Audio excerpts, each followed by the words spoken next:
Goddamn. Oh my God! That's just too dirty! Yeah. The shit's fire. This is a fucking banger. Ladies and gentlemen, cats, snakes, dogs, chicken, elderly people, workers, and twerkers. Yeah. Turn it up! I don't give a fuck. It's the Ruckus. What the fuck you expect? I body slapped my wife, my nigga. Man.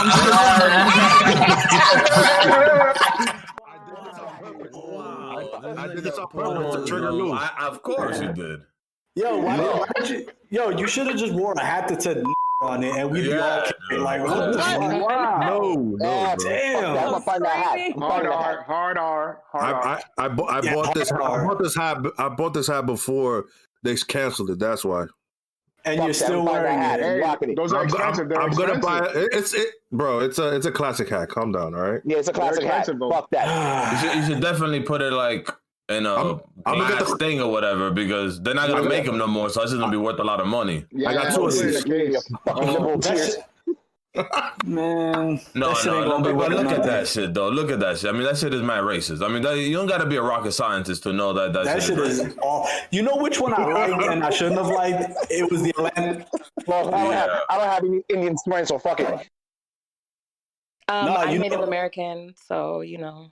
Oh, so there's just so you know. Do you know anything about? Wait, it's cool. Like, it's really cool. Yeah, she's not co-signing me. But no, keep it. That's what I'm taking up. No, if she feels. Wait, it's not even a fitted? Are you kidding me? It's not even a fitted? That shit got buttons? Oh yeah, this is called a snapback. Cool. That shit got buttons. That shit since he was in grade. He got the bad boy hat. He got the bad boy hat. You know what's crazy? It's hard to find, like, ya no están haciendo tanto, how you call it?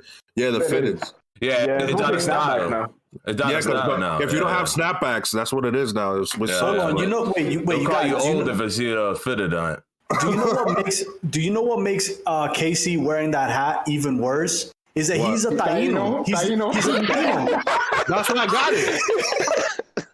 I'm making it mine. Nah, you know what? Yeah. That's perfect. KC is perfect because it's like the nigga word. You know, they can say it, but we can't kind of shit. I came through. I wore this on Columbus Day. Oh, there you go. Jesus. Fancy baby. Okay. Fancy baby. Like the N-word. Yeah. Hey, what's up? Wait, hold on. These are two MAGA people. My MAGA reps. It's Cuban Mike. Yeah, the two MAGAs. Fuck it, I'm with you. Fuck it. What is a MAGA? What? Make America great. Yeah, Trump supporters. They were in the Capitol on They were in the riot. They were tweeting live. They did the podcast from the Capitol building, and we fucking shit. We got right from my room. Yo, Mike, remember you got the picture of the table we had? Trump, with the sign that said Trump won the election. Changed my mind.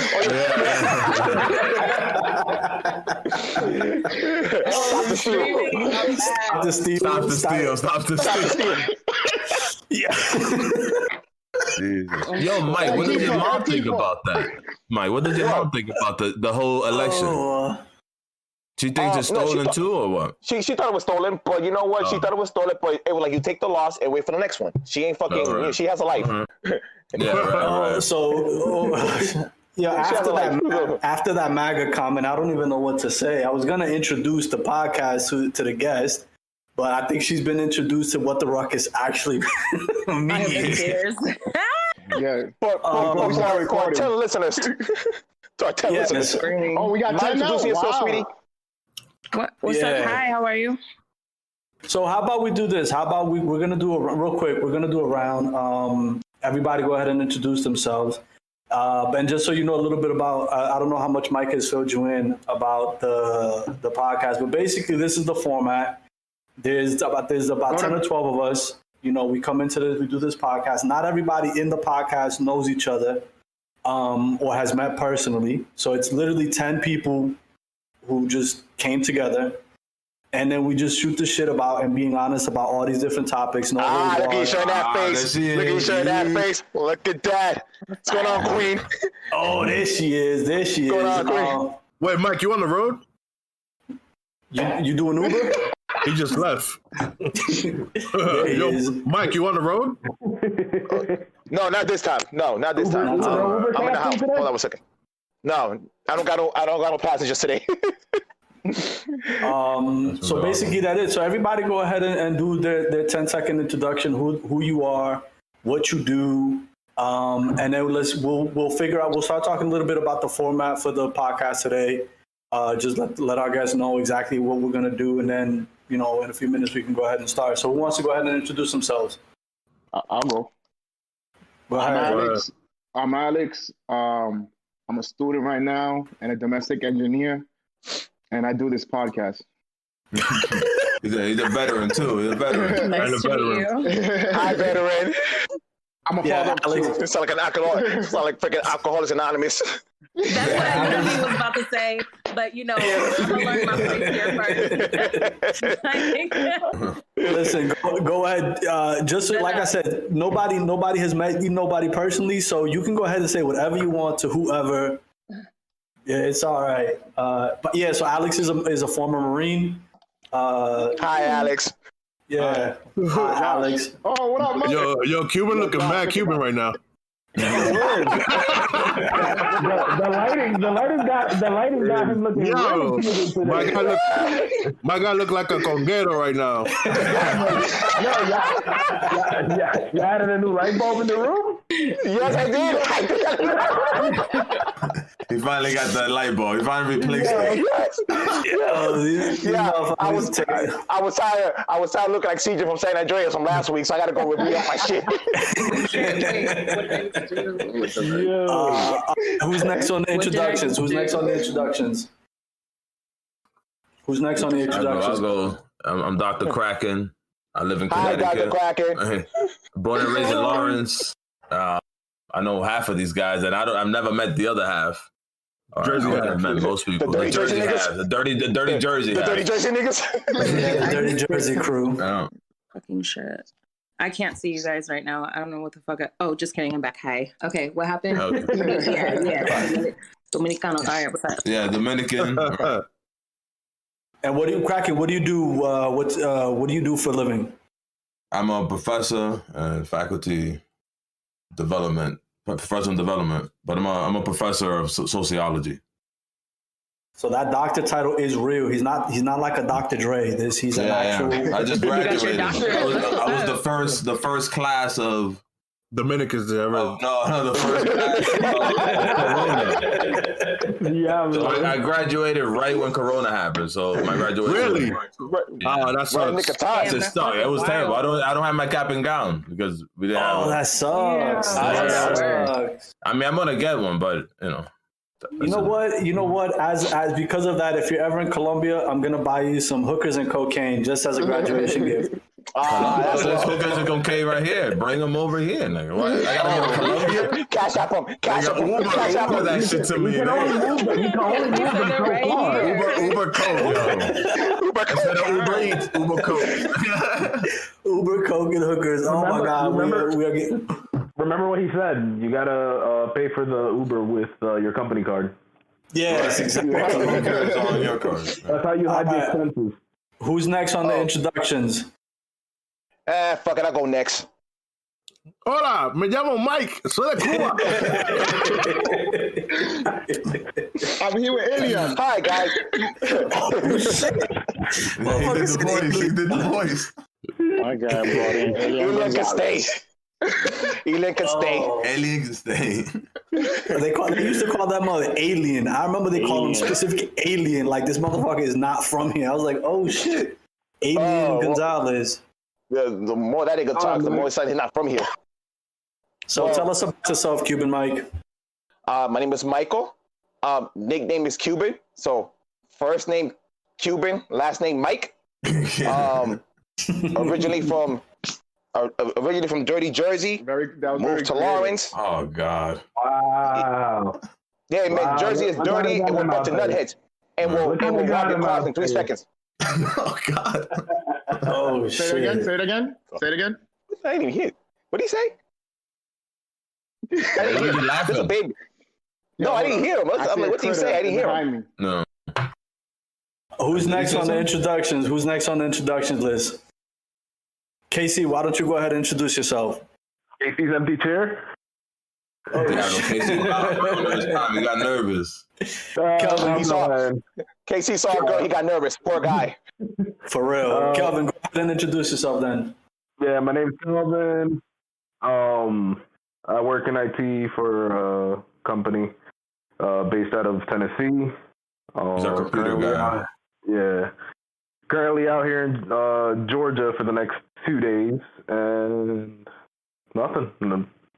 Work on the podcast, help Lou out with all the background shit. He's also former military. Yo, KC, we were about to introduce you, but then you left and it was your chair. So go ahead and tell us about yourself, KC. My name's Kevin. I'm from Jersey. They call me KC. I'm a cop.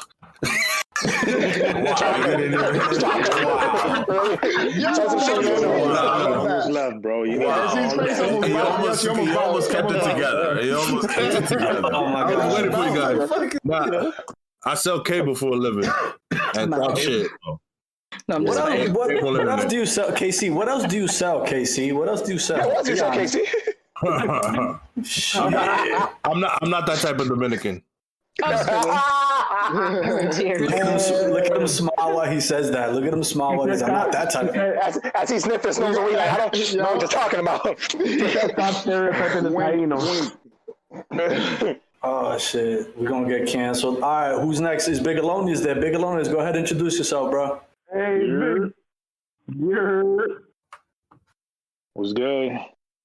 What's good? Big Alonius. I live in DC, from Miami, Dominicano too.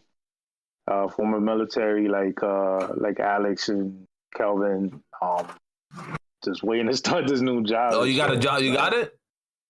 You got a job? Yeah, I got it like a month ago, but he wanted the other one, bro. They've been security clearance. That shit sucks. Yeah, a secret clearance, bro. So you know how I go. Congratulations on the job. Big Alonius is about to be a father. Also, congratulations, Big Alonius. Yeah, pops. Congratulations. Bazinga. Bazinga. Who else is next on the introductions list so we can get it going? The one that's not on camera right now. Oh shit! Yeah. Yo, Lou, put your camera on. Bro, I literally don't have. If you want to buy me a camera, hey, he wants to see you, dude. He misses you. Oh, how long are your dreads? My dreads are going below my shoulders now. I've had them for. Oh no, I think I saw him like that. I've had them for like 7 years now. 7 years. Ever since Sophia was born. So, so I'm Brutus, but they call me Lou as well, and I'm here in Brazil. I came here a couple years ago to work on an art project. My daughter ended up being born, and then I'm here. My daughter's here, so I'm here for the near future. And yeah, we got this podcast together. It was just a bunch of dudes. I know most everybody, and then we formed this WhatsApp group. You're the link. You're the link of the group. You know everybody. You're the wizard from the squad, so. Yeah, no, well, but every Dominican unfortunately does know each other. I met there was a dude that I used to play football with in Santo Domingo. He sent me a message the other day. He's like, I'm in Lawrence. I'm like, fuck, man, you know I grew up there. He's like, I didn't know. I was like, every Dominican has a family member in Lawrence. Not us. Yeah. Yeah, shit. But anyway, so that's basically the group came together. KC, he didn't mention it, but he also does sound engineering. He's a talented musician, by the way. I'm all right. We're trying to motivate him. No, he was pretty good, man. He was good. I don't even like the guy, and I have to give a. So we're trying to motivate him. Yeah, we're trying to motivate him to get back into the studio. And then his cousin, who isn't here yet, he might pop on later. His brother is a musician as well. And one of his cousins, Notahe, who we did an interview with him, 3 weeks ago, is also a talented musician. So there are a bunch of talented people in that family. But yeah, before we get started, do you have any questions for us? Any doubts? Any doubts? Well, introduce yourself. Yeah, go ahead, Fancy. Anything you want to discuss? Go ahead, Queen. All right.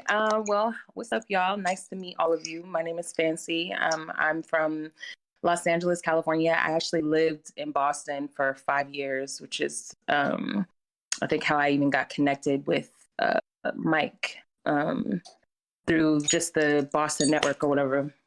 Where in Boston did you live? Where in Boston did you live? I lived all over, but I lived in I lived right near Berkeley. Then I lived in Back Bay. I lived in Allston. I lived in Cambridge for the longest time. And I lived in what do they call that area? It's like where all the black people are at, like off of Western. Roxbury, Mattapan. Dorchester. No, Charlestown. The black area in Cambridge. Oh, in Cambridge. I know. I used to go to That's the black near area. a restaurant called Coochie Coochie. A great restaurant. What? It's a great restaurant. Swear to God. I lived over there, though, in Cambridge for the longest. That's where I lived before I left. And yeah, I've been back in LA ever since, just doing my thing with my music and shit. And yeah. I'm a musician. I'm a singer-songwriter. Listen to your album, by the way. It's dope. I hope we'll talk about it during Thank you. The podcast.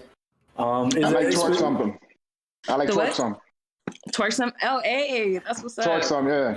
Okay. There was a few tracks on it that I was bumping on them. But we'll get to it. We have a list, so just to let you know, we usually pick in the group chat, and I'm gonna talk name them here. We pick a series of topics that we'll talk through throughout the night.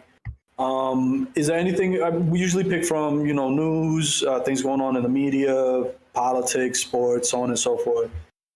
Is there anything specifically that there's of interest that you'd like to talk about? And I mean, we're just going to go through everything. There's nothing specific. But is there anything off the top of your head before we get started that you're like, yo, I want to talk about this? If not, we can just kind of get going and then we'll figure it out from there. No, not in particular. I'm pretty open. We gonna get lit. We can talk. Let's go. Let's get it. Awesome. Because you are our invited guest, the floor is always yours, and we're always going to give you preference when it comes to the conversation. So, and then I wanted to talk about and ask you guys if you guys have been paying attention to what's going on with T.I. and Tiny and the accusations coming out of Atlanta with them, because that seems to be worse than what the fuck R. Kelly was doing. And that shit was bad. Maybe even as worse or as bad as Bill Cosby, I think. Well, there's all alleged, right? Everything's like all alleged with that department, right? Is it like any hardcore proof, or it's just like he did this and we're all taking their word for it? But once there's multiple women, that's when they do it. It's like, oh, okay. So there's more than 3, then we have to take their word for it. No, we're talking about like tens of women. We're talking about like a line of people who are like alleging the same exact behavior. So, all right. So, any questions before we get started? Yeah, it looks like we got started. We'll officially get the podcast started. All right, ready to go? All right, Joe. So let's get it popping on another episode of the Ruckus Podcast. Tonight, we are lucky to have the presence of a fantastic artist from out in LA, Fancy Baby. Fancy, why don't you go ahead and introduce... What up? Go ahead and introduce yourself to our audience, our 3 listeners, and to know who you are. We're in Germany too. We're in Germany, by the way. Yeah, shout out to our 4 listeners in Germany. Yeah.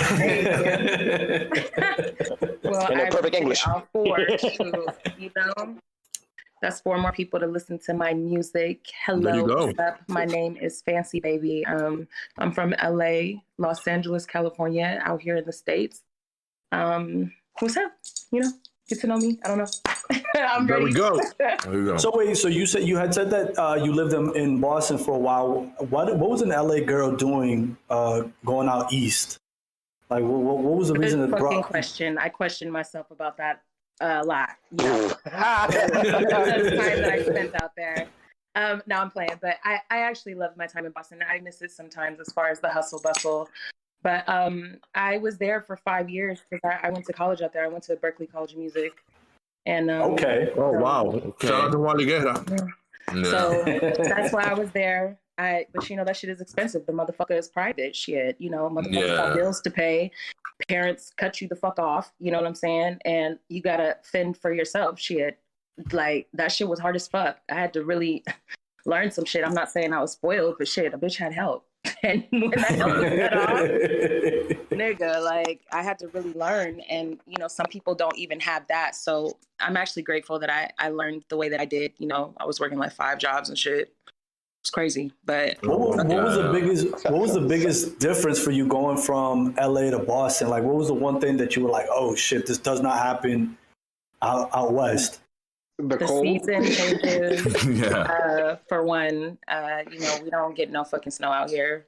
But I also live in Seattle, so I did experience snow, but it wasn't like how the snow was in Boston, like getting like 24 inches and mixed plowing shit and like going to work, rain, sun, snow, or shine. You know what I'm saying? The hustle don't stop. That was the one part that I learned for sure. But that was the seasons. Fall is beautiful. I actually saw spring where you see the little buds coming out, you know? You don't see that out here. It's just sunny or it rains. But usually it's sunny. Yeah, I can't imagine that. Like, not, you know, being born and raised in New England, I can't imagine, like, not seeing that season and like the leaves falling and raking leaves and stuff. Like, that's like in our blood. You don't experience that out here. I mean, you get some leaves, but the colors, I mean, like, I really miss that. It's so beautiful in the fall. Like, just the orange and red, you know, it's the scenery for me, you know? I love it. My favorite season. Watch your mouth, right? Not New Jersey. Not New Jersey. It gets gray there, you know. Watch your mouth, right? Gray. The snow falls dirty out down there. Today. The snow is dirty from the beginning. It's always dirty. Hold on, Mike. Mike, you're not the New Jersey. Not after what you said about it. It's dirty, but we still rep it. Fancy, listen. Hey, wait, so are all of y'all in Lawrence? What happens is that No. I know not all of y'all are in Lawrence, but are a few of y'all are, right? Most of them are Lawrence. No. So Mike, Lou, myself, Alex, we're all from Lawrence or the Lawrence area, and I think we're all from Lawrence. Yeah. Okay. But I'm not there now. I'm in Connecticut. And I'm in Brazil. But I was born in Jersey first. I was born in Jersey, and then I moved to Mass. Okay. And then Bigelonius is Dominican, Miami. but he grew up between Miami, Dominican Republic, and now he's in the DC area, right, Bigelonius? So I'm high. You know, I was listening. It's all coming back. It's all right. You consider yourself from Miami? What strain you rolling? Stream what? What strain were you rolling? Oh, strain? Shit. I don't know. Some shit from LA. Don't worry, it's all good. Some fire Cali stuff is good. I mean, my homegirl left some weed over here. They know how that got. That's what it is. Alex, as a matter of fact, thank you. I do got some weed to roll. You just reminded me, bro. Oh, shit. I forgot. Oh, damn. Alex is roll that up. That'd be good. We should be always an arm length away. You should always be able to get weed. We about to get it out. Alex, I was showing my edibles. Yeah, Alex is our resident weed connoisseur, and his brother is a tremendous grower. Motherfuckers are in the business of weed. If you need any advice, these motherfuckers know their shit. So here's so Fancy. Here's a question. So you were out east, you know, doing the music thing. How was Boston as a music city for you? Because I know LA got all these music influences, and it's a really international city. Was Boston good musically for you, or is it just something that you went? But like, how was that music experience for you? She just answered you rapid. As she shakes her head, this should be an interesting answer. This woman begins. She's like, all right, come speak your truth with us, Fancy. What happened? Bruh. Be honest. I'm looking at that. I'm interested. What happened? Talk to us. Talk to the Ruckus. What happened? Let me. I'm trying to order some Dominican soul food. Actually, give me 2 seconds. Hold on. Yes. Okay. They have it in Cali? All right. Yeah, so it's the only Dominican shit I know of because that's one thing I probably miss. Dominicans are everywhere. Shit. The habichuelas and the fucking pollo típico is what I miss the most probably.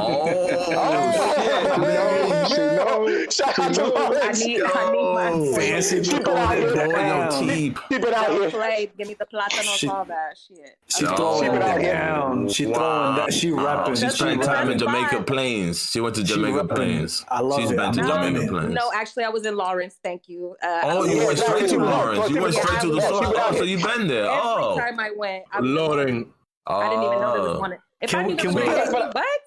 There was one in JP. Can we get a hand clap? Can we get a hand clap for Fancy? She's been to Lawrence. That is. KC, give me the hand clap. Give her the hand clap, KC. That is phenomenal. It's not working. So the difference between the music scene, right? Wait, what was the joke I just missed? What happened? No, you're not gonna give us a hand clap, fucking bastard. He's from Jersey. So. It's about Lawrence. It's about Lawrence. Right. Yeah, her laugh when he said you're from Jersey, though. Damn. So fancy. There's a little thing here going on between Jersey and Lawrence because half of the guys are from Lawrence, half of the guys are from Jersey. So there's been like a running joke behind that and Selena as well. Oh my goodness! This motherfucker had to bring up Selena. Actually, you know what? You grew up in LA, right? Fancy. You grew up in LA, right? Hey, I'm like one of the biggest Selena fans.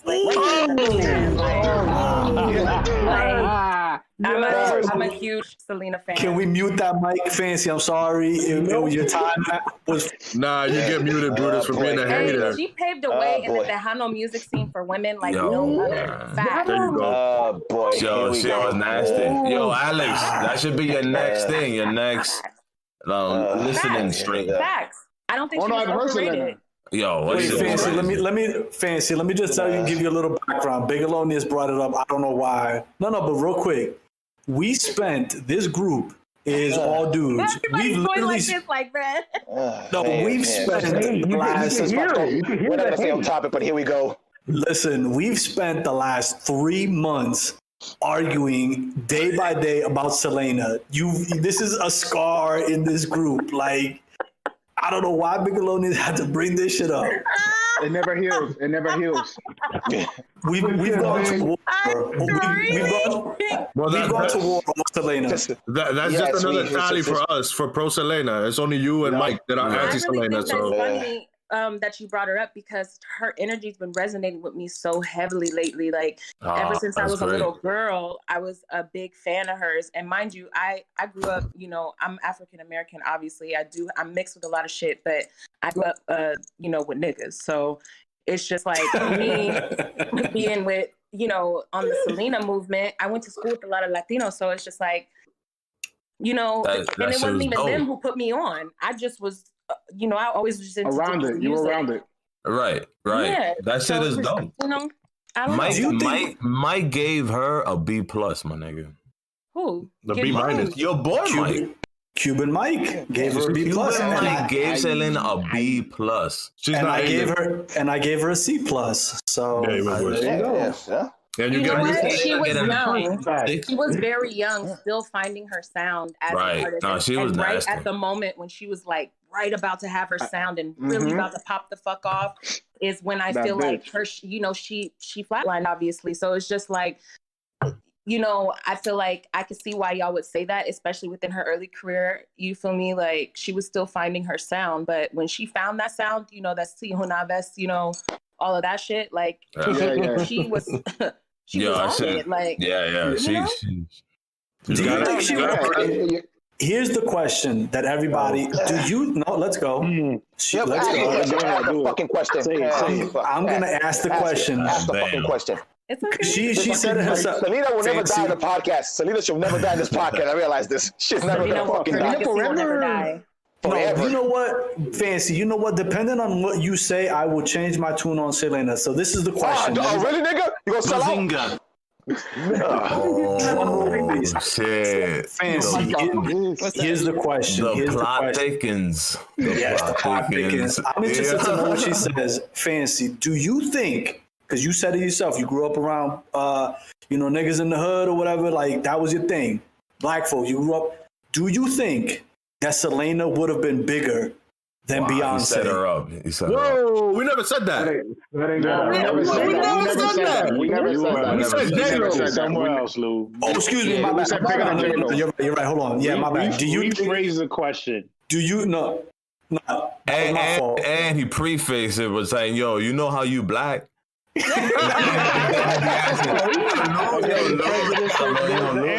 ain't come on, nigga. You don't try to trick me, nigga. Yeah, we don't. You gonna try to trick me, nigga. I am in team.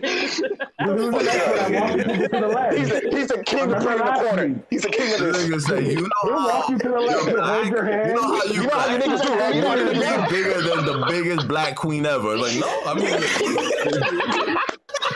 This thing is crazy, son. Oh, so let me rephrase the question. Yo, stop with the leading questions too, bro. Just ask the question. Yeah. Nah, that's expertise. That's expertise. I gotta make it interesting. Mike loves it, I gotta make it interesting for the audience. It works. Do you think that Selena would have been bigger than J-Lo had she stayed alive and saw her career? Do you think she would have been bigger than J-Lo? Yes. But at the same time, I also feel like musically she definitely would have been. J-Lo isn't the best singer, but that bitch is a businesswoman and she knows how to market herself and has the correct team to make her who she is as J-Lo. And on top of her being, she's a great actress. I'm not going to not give her props for acting. She does her thing in the movies that she has been in, even the ones that kind of flopped. She did her thing. She put her all into it. Right. You know what I'm saying? She cool. She's but mediocre. I feel like Selena was very. She sold out the Astrodome, nigga. Like nobody 80, in the history at that time had never done that. And this was before J-Lo. J-Lo was still a nothing. She was a fly girl. She was still a fly girl. She was all fly girl. Yeah, she was still a fly girl. In living color. You feel me? Like she was barely getting into Anaconda by the time Selena died. Oh, yeah, that was way after. So that movie came out in 95. 97. Did it? Anaconda 95? 95? Nah, Anaconda came out 97. Google. 97. Yeah, hold on. I'm on it right now. Wow. What came first, Anaconda or Money Train? I saw that in the movie. I saw that shit at the movie. 97. I thought she did Selena first. Selena and then Anaconda. Selena was the first one. Yeah, right. That's the one that propelled her to stardom. Right. They made that movie quick, huh? Yeah, they did. Like the same year. Did after her death. Oh, that was an inside job. That was an inside job. They were waiting for it. We'll make money when she died. That was an inside job, nigga. I mean, technically it was. That was Beyonce's dad with a hit. She definitely would have been bigger. I mean, she definitely would have been. Just like I feel like Aaliyah would have been way bigger than Beyonce. And the new Selena show. Wait, did you hear what she just said? Aaliyah would have been bigger than Beyonce? Yeah, her career was skyrocketing at the time. Like if she wouldn't have died, nobody would even have been. Oh boy, Beyonce. Beyonce was I believe it because she was on the same track as Mary J. Blige. No, but she don't have that. Beyonce was still a part of Destiny's Child at the time. She didn't go solo till 2002, right? 2003 almost, I think. 2003. When I saw Paulson. song. And you know she used a cheat code. Crazy in Love. And she used a cheat code, which was Hov. But go ahead. Yeah, that's true. What is it? Album comes out tomorrow. Aaliyah had R. Kelly. Aaliyah had R. Kelly. I just don't think Aaliyah had the voice range. I don't think. Her voice. I mean, but look at a lot of artists who don't have the voice. Ashanti didn't really have the voice either, but that bitch popped. She's like a real life low-key pop star. Ashanti, you're right. Ashanti also did not have a voice. Her songwriting. Rihanna didn't even have a voice. Let's keep it 100. She got some. She still don't have a voice. Yo, you know. I mean, I don't know. Keep it 100, my nigga. Maybe you know. I mean, you obviously know more about singing than I do. Rihanna. Go on YouTube. I want y'all to go on YouTube and look at Rihanna live back in the day before she got her vocal lessons. For real. The bitch sounded a hot mess. Fact. I heard the same thing about Mary J. Blige. I heard the same thing about Mary J. Hell yeah, Mary J. be sounding right, like she's not like a strong singer. She just knows how to perform and you know, and Mary is huge same track. too. Right. Mary's huge too. Like what? I mean, that's what makes Selena crazy. That her vocal range was just crazy. Like you couldn't really compete with that. Like that shit was crazy. Actually sing. That's why I feel like you know J-Lo's a mediocre singer. Like you know what I'm saying? She can sing, but it's not like she's hitting notes. You know? Does that make sense? Yeah, that was Beyonce's dad. He was set her up. You can't have two things. That's what I'm saying. That nigga crazy. I love Beyonce. She's dope and everything. I'm not gonna not give somebody their props. They're all very, very talented. Of course. But you have to. I don't know. When I look at their career paths and where they were going at the time, like. And who was where? Aaliyah was by herself. At the time before the shit really popped off, and mind you, Jay-Z wanted Aaliyah. There's some pictures with Jay-Z where he had his hand around. It was the low waist, okay? When it's they said that he was. They said he was smashing. They say he was smashing. That's why they got beef. Right? Why you gotta be like smashing, like fucking? Like it was fucking. They were just fucking. It's like okay. I don't know, but to answer your question, I do feel that way. I do feel like it would have been bigger than J-Lo. I really do. That's it. No more. Lewis, you lost the argument. Yeah, that's it. Let's move on. Lewis finally a Selena fan. Let's go. Let's go. I'll shut the fuck up.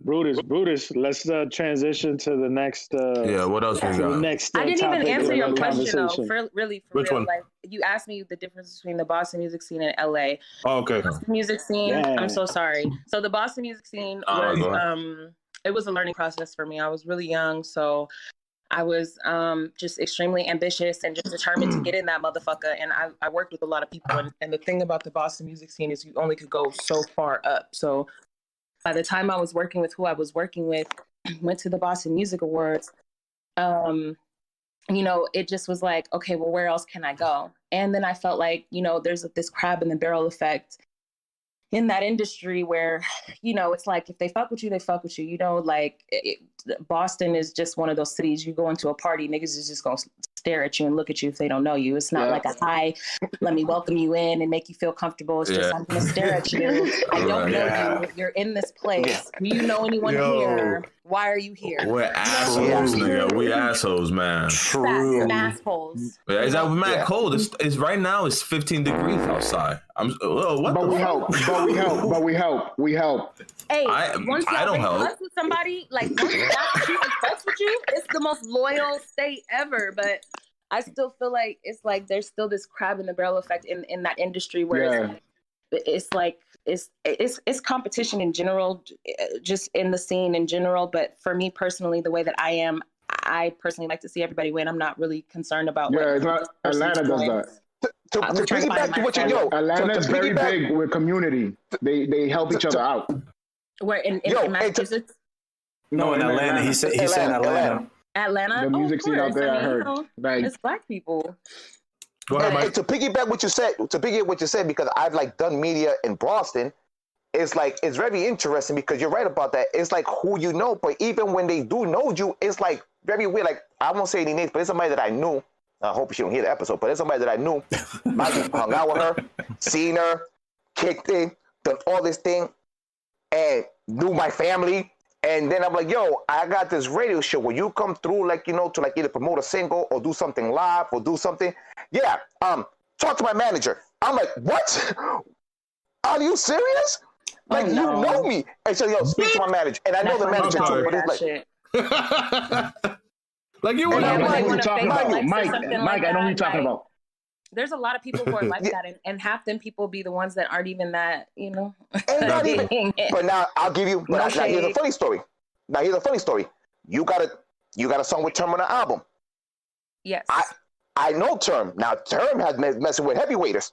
You know what I mean? And he's somebody that I know that once he win, I can tell him, yo, I'm having something on radio station. Come through. Sure, no problem. What time? What do you need? You need me to bring somebody with you? You need something to promote? Like he actually, and he's like on a higher level than this other person that I actually know. Like Term is somebody that could pull that whole, yo, speak to my manager.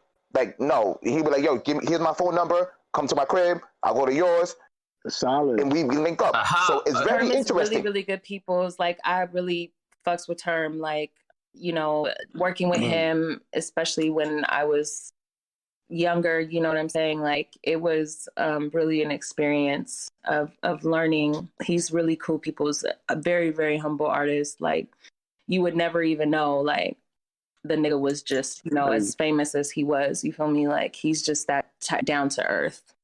And still doing music. And like, absolutely. Still killing it. And easy to get access to. Very easy. There's something there's something that does bring up, or rather like a thought that you and Fancy bring up, like about how in the industry there are artists, some of the biggest names in the world, like they have, not only do they carry themselves in the way that Term would do with the people that they know and the people that are, even if they're acquaintances, they're like, look, I want you to come on my show, or like, can I interview you, that sort of thing. They're like, yo, I'll do it, whatever.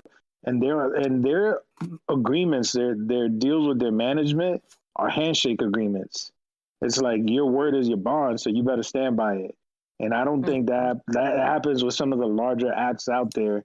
I've heard this about the Rolling Stones. I heard this about at one point, what was it, U2, different acts, you know what I'm saying? Like huge pop acts and rock acts and whatnot. But you don't see that with the ones that's coming up or whatever. It's like, you know, the person who shall not be named that you know, say trying to front on you is like, yo, you know Mike's family. It's not just like they got it, but there's a stranger. Wouldn't that be, and you know, as a product of, and Fancy, maybe you can give some light to this. Wouldn't it be a product of, as an up and comer, you're more vulnerable to the industry? Like, so when you being out in LA, it's a bigger city. Did you feel vulnerable to that, forcing you then to be on a, like, yo, talk to my manager, sign a contract, or have you done that where you were just like, all right, handshake agreement, word, you know, I gave you my word, I'm gonna be there. Like, how's that been in terms of being out in LA, trying to get your work done?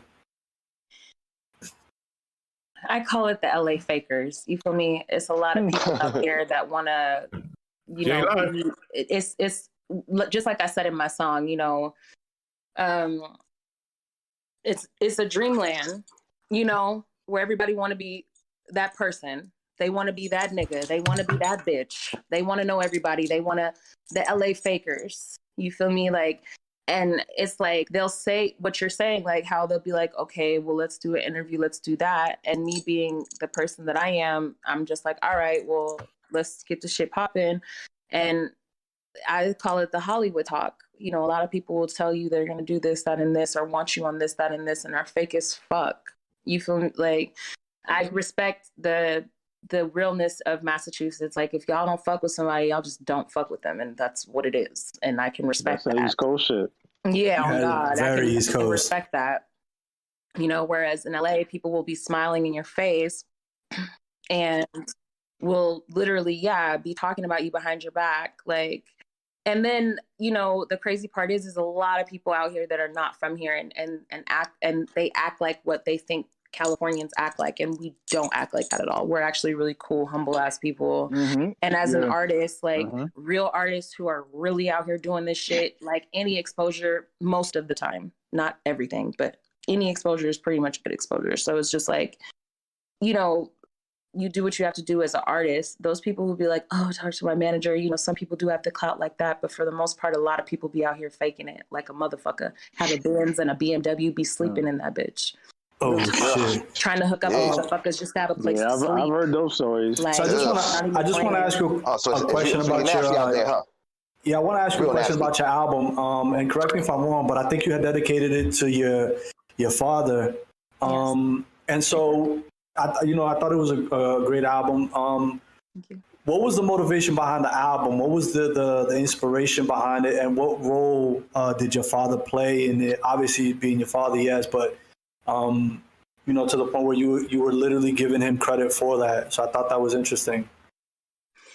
He was the reason I kept pushing through. When my pops passed, you know, that shit just, I mean, I don't know if y'all have ever experienced like a significant death, regardless of whether it be a parent or whatever, but it threw me off. And so, and at one point in time, I had to actually quit music, and it broke my heart more than you even know. So he was my push. he was the reason that I kept going and I kept doing the album through my grief, through my pain, through everything. And there's a few songs on there that, you know, because I know I talk about, you know, turning up a lot and all that stuff, but this album has been a long time in coming. And so it just, you know, he was just the whole reason that I did it. And I know, you know, I'm very spiritual. So I know I felt his energy each time I was in the studio, especially, I don't know if you listen to the song Taking Me High. That song is mainly the one dedicated to him, where, you know, I really was like literally crying in the booth, like had a whole fucking moment, you know, channeling energy and shit. So he was just my push. He was the reason that I kept going, because I literally had to put that in my mindset, or else I probably would have just never done it, really, or dropped the album. I've been trying to drop this album for years, you know? So it's just like, he was. How long, if you were to put the years together, how long did it take you to bring, like 10 years, 15? How long? 8 years. I had started working on this project back in 2013, and the first song was actually Change Your Life, which is why it's the last song, because it's my oldest one. And that song has like a lot of hits, a lot of, you know, it's been known. So I got it remixed and mastered for the album, since I have an actual engineer now that I fuck with. So yeah, it's been a long time coming. So each song, you know, most of the songs I wrote in LA. That's the only one that's from Boston that I brought back to this album. Makes sense. Yeah, because I really wanted to bring my West Coast out, my West Coast sound. And I ventured into something new. Shit, I wasn't really rapping in Boston. I was really trying to find my sound. I was really trying hard to find my sound in Boston. And I was with the wrong people. There you go. You know. That's a great point. It's a great point, yeah. A solid team is really important. And so what would you classify your sound as today? If somebody's coming up to you and I'm going to tell them, listen to this, what's Fancy Baby? What's that sound like? Like, who are your influences? Where do you get that musical inspiration? Oh my gosh. Musical inspiration? Bro, like, I'm a very open, versatile artist. So I listen to everything, my nigga, from old school to Spanish music to... Are you a Beatles fan, by the way? Are you a Beatles fan? Boy. Oh boy! Look at Joshua. Joshua, stop smiling. Look at that. I'm like he can't stop looking. I love that shit. I love 70s music. Like I'm very versatile with my sound. Marvin Gaye is one of my favorite. Tina Marie, like so many local artists, like rap. Like I love 90s R&B. That's like one of my favorites. I love hip hop, like boom bap hip hop though. Like I also love, listen, I love me some ratchet music. Let's shake some ass, you know what I'm saying? But you know what's crazy? I know, hold up. Just to piggyback, you say, I knew you were ahead because I remember when Prodigy died and I was putting like a whole bunch of like obscure Mobb Deep songs and you just kept liking them and I was like, okay, you're a nerd because, you know, like a typical girl will either, like when it comes to Mobb Deep, it's either fucking Shook Ones or the Quiet Storm remix. That's all they know from Mobb Deep. Or maybe that song they did on 112. But I was putting like the most obscure Mobb Deep song over there. You're like, oh my God, I used to play this back in the day when I was I did, like, for real. Oh my God, you're a nerd. Nighttime. Y'all playing nighttime vultures and shit. Like I fucks with Slum Village. I fucks with I mean, I love neo soul too. Like, you know, I don't know it really ranges, but I do really love like hip hop, and really fucking with Term helped me to understand even more about the hip hop music scene. Like Sean P, like I mean, that was incredible. Yes. I really got to perform and open up for him. I performed right before I met him. He was not a very nice person, which is fine. R.I.P. to him. But that sounds about right. That sounds about Sean. He was himself, you know what I'm saying? But it really introduced me to a lot. I love Talib. I mean, Talib Kweli is mainstream as well, but I do listen to a lot of non-mainstream hip hop artists as well. How's the LA hip hop scene today? Is it something that I just wanted to kind of go on to that, but go ahead, Lou. I want to hear what you got to say. No. Just, you know, who are the acts today? You know, because we're all from the East Coast, most of us, and we kind of tend to stay local. but you're in the scene. You're rubbing elbows with these guys. Some of them are famous, some of them not. Who are the people that you see up and coming in the LA hip hop scene? You know, that you would point to and say, yeah, you got to listen to this guy, or this is a woman that's doing some fantastic stuff. You know, that you're actually listening to as well. Is there anybody that you're really, you know, fucking with right now? The LA hip hop scene, you know, do we really have a hip hop scene? It's very, very low key. There's not that many people doing it. Ooh, that's interesting. Damn, Lou. There's a lot. I guess nobody's holding it down, huh, Lou? The games and Kendrick. That's it. You know, I mean, so that's like mainstream though. I'm thinking like underground. You know what I'm saying? That's why I was like, let me think really, really hard. But mainstream, I mean, D-Smoke is nasty. Kendrick, I've been to DVD studios. Yeah. Like, that Yo, shit and is his wild. brother too. D-Smoke is good. D-Smoke. Put me on because I've been on my ratchet shit. So him like, and his honestly, brother. back in 2015 is when I was really on like my kind of hip hop shit, but I was still on my East Coast time because I just moved back from here from Boston. I still listen to a lot of East Coast rappers. Right. Have you listened to Sir yet? Yeah, I was about to The say. Sir? Yeah, I like Sir. Well, that's his brother. His brother, that's his brother. D-Smoke. D-Smoke is his brother. Oh, D-Smoke is a brothers? Yeah. I didn't know I know that. And what's her name? Then I'm gonna have to check them out. There's a singer called, well, she was kind of like underground doing R&B shit. You remember the group The Internet, right? Nigga, Sid? Yeah. Yeah. You know? I know, but like, if you really, I know like all the art, like the underground R&B shit, like the Internet before Doja Cat blew up. I was listening to her. A crazy scene in that particular like thing that LA really runs it. They really do. And and one of the things that I remember was the first one that I heard before I really got onto the internet. I knew who they were. I just wasn't into it. Was this girl that she's actually D-Smoke's cousin, Tiffany Gooch or Gouch? No, I'm thinking of Tiffany Everson. Never mind. The person who was on like this TV show and was discovered at a young age. No, I don't know who you're talking about. Well, she was the first one I heard that was like, you know, from LA that I was like, yo, she had like Red Rum Melody and all these other songs that was just, you know, killing it, like 20 or whatever. She had short hair, right? Yeah, real short hair. Yeah, like a fade. I think I remember her. But brownish. But yeah, LA was really doing some things. But I did want to ask, like, how has it been out there ever since Nipsey passed? Because, you know, that was like such a big, you know, like. I was there at that shit. I had to leave. I'm so sorry. Niggas started shooting shit up. So I was running for my life. You would have thought I played football the way I was running. Sound like some LA shit.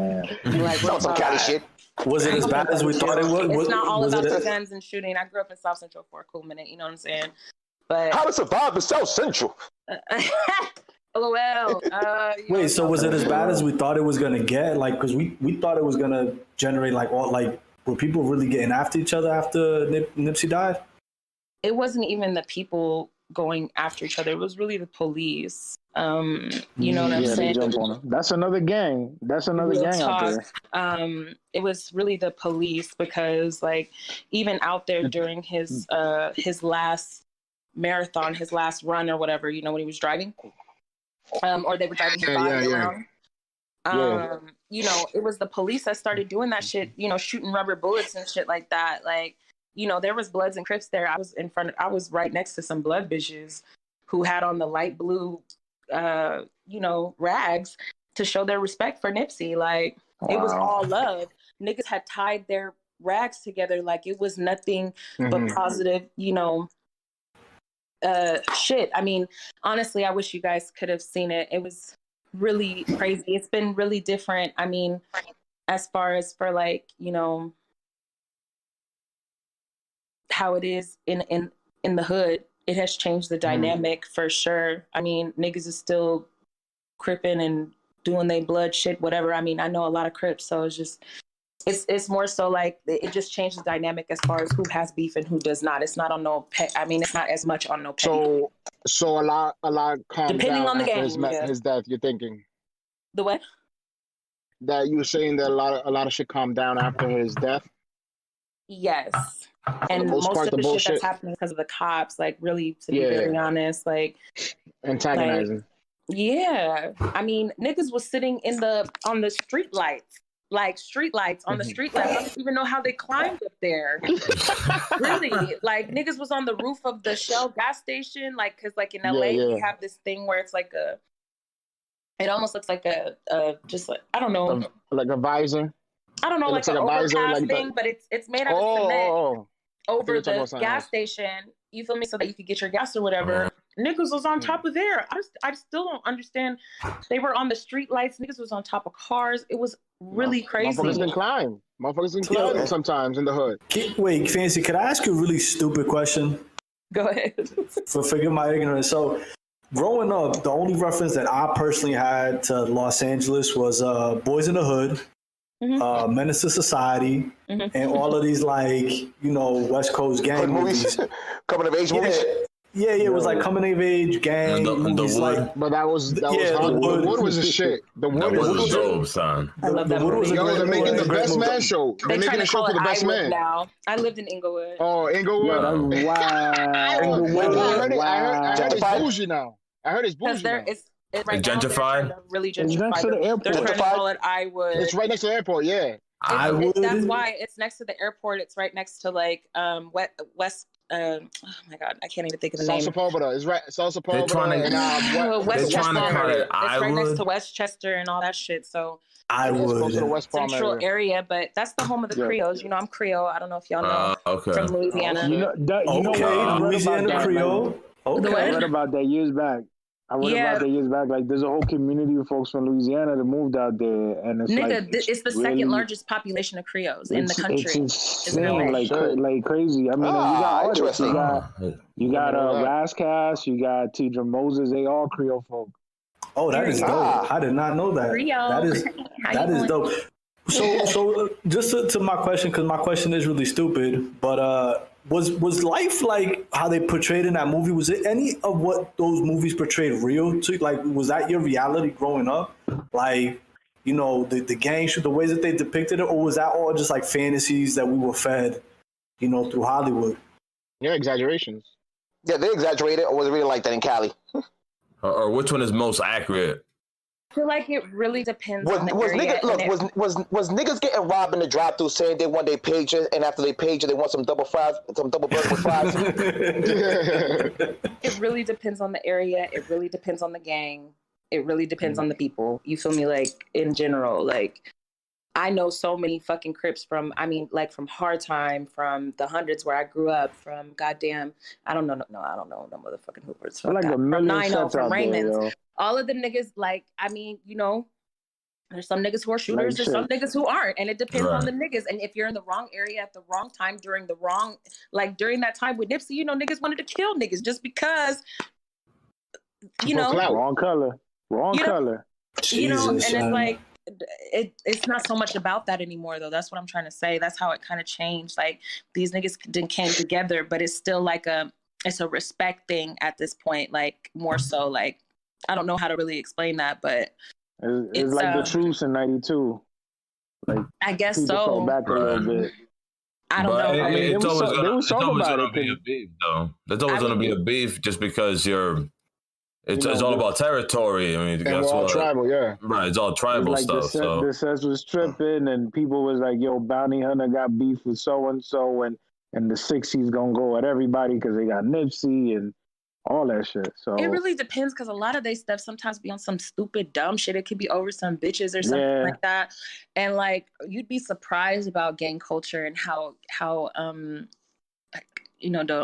don't know who's listening. No disrespect to the homosexual community, because I love my queens, but you'd be surprised at how gay that shit is. Like, I mean, really, them niggas be fighting over some other shit that we don't even fucking know about, and I've seen it with my own two eyeballs in my fucking face. It really depends on people, and it depends on the gang. Do not fuck with Hoovers. Do not fuck with the Pyru gang. Like, there's certain areas you just know not to go in, and there's certain areas that are more chillax than others. It depends. Back in when I was growing up, like, everybody knew my family. So I was always straight. And I also went to school outside of South Central. My mom was like, nah, fuck that. You're going to be right near me. My school was down the street from her job. So that wasn't happening. But I still kicked it with all the kids out there. Some of them went into the gangs and are a part of the Block Crip now. But I mean, I'm cool because I know them. But me not. El más berraco. I know what you're thinking. Where can I find more? For full episodes of the Ruckus Podcast, you can check us out on Spotify, Google Podcasts, Apple Podcasts, and your other digital streaming services. The Ruckus, it's organized chaos. Don't worry, we're working on getting Mike a better mic. Get it, Mike?